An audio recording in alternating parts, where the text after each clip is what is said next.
Cabinet లో serious politician అవునా కాదా? ప్రాంతాల్లో తిరిగారు, కాళ్ళరిగేలా తిరిగి వాళ్ళ సమస్యలు తెలుసుకున్నారు. ఏంటనేది ఈరోజు రోడ్లు వేయించారు, తాగునీరు వస్తుంది, ఏజెన్సీ ప్రాంతాల్లో ఒక అంబులెన్స్ మోత మోగింది. మరి ఇన్ని చేసిన ఇన్ని రికార్డ్స్ ఉన్నాయి కదా. కూటమిలో కీలక పాత్ర పోషించారు ఆయన కూడా. 164 సీట్లలో 21 సీట్లు కంప్లీట్ గా గెలుచుకున్నారు. మీ బాధ ఏంటి అంటే జగన్ని ఓడించారు, కేసీఆర్ జగన్ మిత్రులు కాబట్టి ఆయన ఓడించారు అని ఏమైనా బాధతో అలా మాట్లాడారా, లేకపోతే ఏంటి? పవన్ కళ్యాణ్ హిస్టరీలో ఇన్ని రికార్డ్స్ ఉన్నాయి, ఆమె హిస్టరీలో ఎన్ని రికార్డ్స్ ఉన్నాయి, బీఆర్ఎస్ లో ఎన్ని హిస్టరీలు ఉన్నాయి చెప్పండి.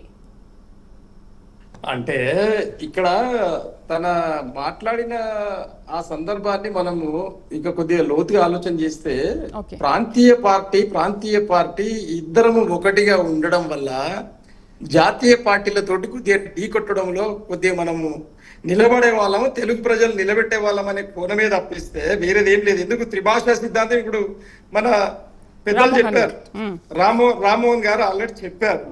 ఎందుకంటే గతంలో భాషా విషయంలో ఆయన చాలా తీక్షణంగా ద్రవిడియన్ గా దక్షిణ భారతదేశ ఒక నాయకుడిగా ఆయన మాట్లాడాడు. దాన్ని అందరం కూడా సమర్థించినాం. ఈ రోజు ఏమైంది అని అంటే కేసీఆర్ గారు డి అనే నాయకుడు మీ అందరికి తెలుసు. ఆయన గురించి ఇప్పుడు సరే మనం ఇప్పుడు సందర్భం కాదు కాబట్టి నేను మాట్లాడను. ఇప్పుడు మీరు చెప్పారు పవన్ కళ్యాణ్ గారు నానా కష్టాలు పడ్డమాట వాస్తవం, దాన్ని ఎవరు కాదంటారు. అట్లనే తెలంగాణ స్వరాష్ట్రం సాధించుకోవడానికి కష్టాలలో ముందు అక్కడ తమ్ముడు ఉన్నాడు, నేనున్నా, రామ్మోహన్ గారు ఉన్నారు, కేసీఆర్ గారు ఉన్నారు, కేసీఆర్ కుటుంబం ఉన్నది, ఇంకా చనిపోయినటువంటి అమరవీరులు అందరూ ఉన్నారు. దీన్ని ఎవరు కాదన్నారు. అయితే ఎప్పుడు కూడా నాయకత్వము, దానికి రాజకీయ కోణము ఇవి ఉంటే తప్పిస్తే ఏది కూడా సాధించలేము. కాబట్టి ఈరోజు పవన్ కళ్యాణ్ గారిని అనడానికి ఏకైక కారణం ఒకటి ఏంటంటే ఈరోజు భారతీయ జనతా పార్టీకి బ్రహ్మాండంగా రెండు విధాల, ఒకటేమో గతంలో మాట్లాడిన విధానం సంపూర్ణంగా ఇప్పుడు వేరే విధానంలోకి మార్పిడి జరిగింది. అది వాస్తవంగా మాకు కూడా వ్యక్తిగతంగా నాకు కూడా ఒప్పట్లేదు. ఈరోజు తెలుగు ప్రజలకు ఒక దమ్ము ధైర్యంగా ఉన్నటువంటి పవన్ గారు ఈరోజు ఏమైపోతుందని అంటే ఎస్సీ ఎస్టీ బీసీ మైనారిటీ ఓట్లతోటి ఈరోజు అన్ని సీట్లు గెలిచి ఈరోజు డిప్యూటీ సీఎం గా ఉన్నటువంటి పవన్ కళ్యాణ్ గారు మరి వాళ్లకు వ్యతిరేకంగా ఉన్నటువంటి, అంటే నేను సెక్యులర్ గురించి మాట్లాడుతూ ఉన్నా, నేను సెక్యులరిజం గురించి మాట్లాడుతూ ఉన్నా. సనాతన ధర్మానికి నేను కూడా సభ్యున్నే, నా హిందూ ధర్మానికి ఏమన్నా వస్తే కూడా నేను అంటే మానవత్వంతో సమాజానికి నేను సమాధానం ఇవ్వగలుగుతా. కానీ దాన్ని తీవ్రవాద తత్వంతో అవతలేడో తీవ్రవాద అయిపోయాడు, మనం కూడా తీవ్రవాదులం కావాలనే ఉద్దేశంతో మాత్రం నేను పోరాటం చేయలేను. కానీ మనకు భారతీయ తత్వశాస్త్రం ఏం నేర్పినాయి శాస్త్రాలన్నీ, మరి ఈ ప్రపంచానికే మానవత్వాన్ని నేర్పినటువంటి మన హిందూ సంస్కృతి, హిందూ సాంప్రదాయాలు, దేశ తత్వశాస్త్రాలన్నీ, అందులో ఎక్కడ కూడా పవన్ కళ్యాణ్ గారి విషయంలో ఈ సమాజం మొత్తం ఏమనుకుందంటే సెక్యులరిస్ట్ అందరినీ కాపాడుతాడు అని అనుకోవడం వల్ల ఇప్పుడు రిలీజియనిస్ట్ గా మారడం వల్ల ఏమైపోయిందనంటే ఈ మతతత్వ శక్తులకు ఊతమిచ్చినట్టు అవుతా ఉన్నది. జరగరాని ఏమన్నా జరిగితే తెలుగు రాష్ట్రాల్లోనే ఒక భయభ్రాంతులకు గురై ఉన్న సందర్భాన్ని నేను మీకు గుర్తు చేస్తా ఉన్నా. మేము ఆయనకు వ్యతిరేకం కాదు, ఇక్కడ బీఆర్ఎస్ పార్టీ కూడా వ్యతిరేకం కాదు, కవిత గారు కూడా జనసేనకు వ్యతిరేకం కాదు. జ్ఞాపకం పెట్టుకోవాల్సిన అవసరం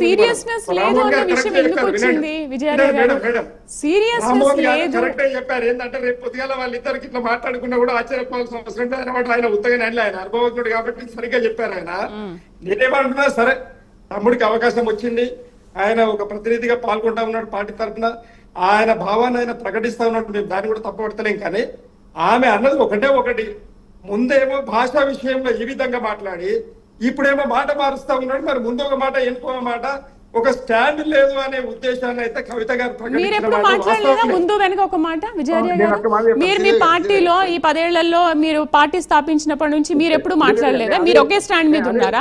ఎన్నిసార్లు మేము అటు వస్తాం ఇటు వస్తాం, లేకపోతే వాళ్ళతో కలిసారు వీళ్ళతో కలిసారు, మహాకూటమి సంఘంలో కలిసారు, ఇంత కలిసారు కదా, ఏమైంది? మళ్ళీ మీరు ఒకరైపోయారు కదా. దానికి జవాబు ఏంటంటే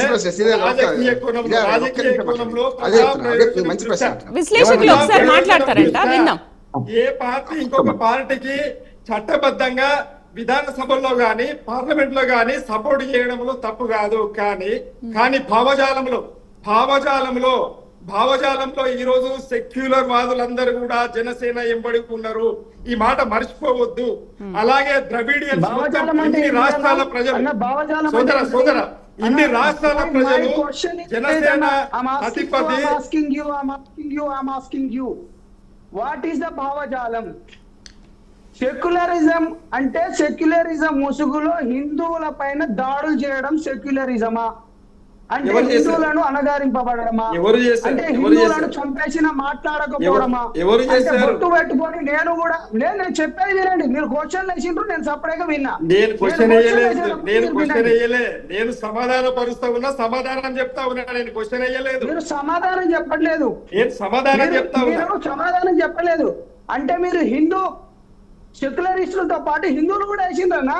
80% ఎవరైతే ఉన్నారో అంటే ఇదే తెలివిగా మన దరిద్రం ఏంటంటే 70 ఏళ్ళ ఈ దేశం అన్న ఒకటి గుర్తుపెట్టుకోండి. మళ్ళీ దీన్ని ఏదో పెద్దగా చేశారు. మళ్ళీ ఈ దేశం విడిపోయిందే ఎట్లా విడిపోయిందో మీ అందరికి తెలిసిందే. ఇప్పుడు నేను అది మీడియా ద్వారా నేను చెప్పలేను. అది మీరు కూడా గౌరవ పెద్దలు కాబట్టి మీకు కూడా తెలిసే ఉంటది.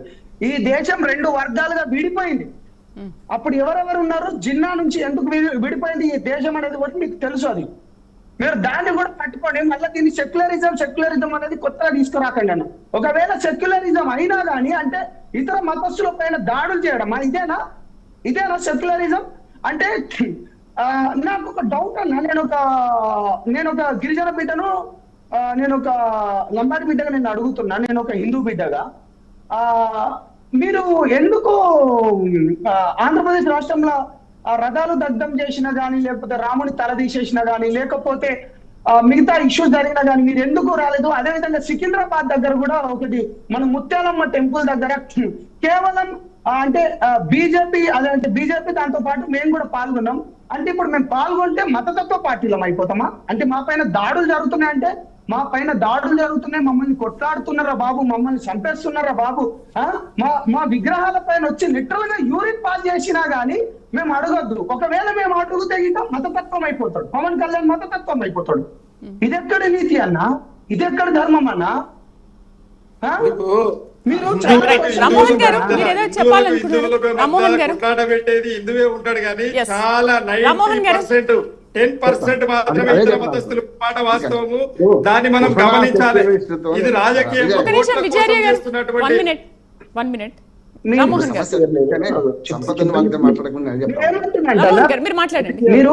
రాజకీయ విధానాలు వాళ్ళ ఇష్టం అమ్మ. గతంలో మోడీ గారు మిషన్ భగీరథ ప్రారంభోత్సవం వచ్చినప్పుడు ఇదే కేసీఆర్ గారు స్వయంగా అయ్యా మీ కరుణా కటాక్షాలు మా మీద ఉంటే చాలు అన్నవాడు.